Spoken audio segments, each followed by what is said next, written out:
नमस्कार, मी अभिलाषा वर्तक आणि आज आपण इथे आलेलो आहोत. बोईसर स्टेशन जवळ दांडीपाडा आहे आणि दांडीपाड्यात आपण आलेलो आहोत आणि आज आपलं टार्गेट आहे की आपण 100 कुटुंबांना मदत करायची. आणि कुटुंबांना मदत करताना आपण फारसं काही एवढं जास्ती देत नाही. त्याच्यामध्ये 1 किलो तांदूळ असतं, पाव किलो डाळ असतं, बिस्किटचा पुडा असतो. अनेक लोकांच्या मनात असा प्रश्न असतो की अरे, आपण त्यांना सवय लावतो.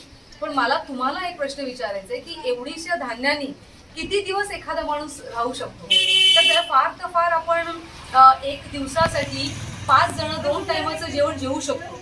तर ह्यांना आपण सवय लावत नाही. पण माझं असं आहे की आपण ज्याला एक दिवसाची का असो ना, आपण जर मदत केली तर तो एक पुण्याचा वाटा आहे. सो आपण पालघर म्हणजे माझ्या घरापासून मी इथे 90 किलोमीटर आलेली आहे आणि आज आपण 100 लोकांना फूड पॅकेट्स वाटप करणार आहोत. आणि आपल्याबरोबर आपले टीम मेंबर आहे वैभव मेहर दादा.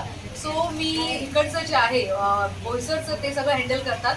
सो मी वैभव दादांना आणि सगळ्यांचे मी आभार व्यक्त करते वर्तक वेलफेअर फाउंडेशन थ्रू, की असंच आपल्याला अनेक लोकांना मदत करायचे आणि जशी जमेल तशी मदत करायचे. सो वन्स अगेन जे लोक मला डोनेट करतात त्यांचे मी मनपूर्वक आभार व्यक्त करते. जय हिंद, जय महाराष्ट्र.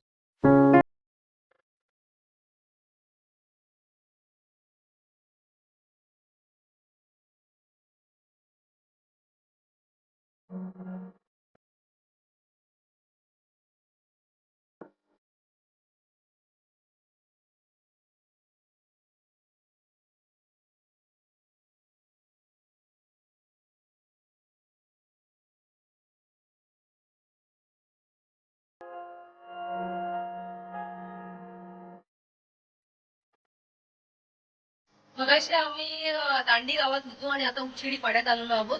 आणि फुलाची पाकळी जे आपण आपलं फाउंडेशन जे आहे वर्तक वेलफेअर फाउंडेशन, त्या फाउंडेशननी फुलाची पाकळी त्यांना दिलेली आहे आणि देवाकडे हीच इच्छा करते की जसं जमेल तसं गरिबांना आपण मदत पोहोचू शकतो. त्यामुळे जे लोक मला मदत करतात त्यांना मदत करण्यासाठी त्यांची एकदा मनपूर्वक आभार व्यक्त करते. थँक्यू.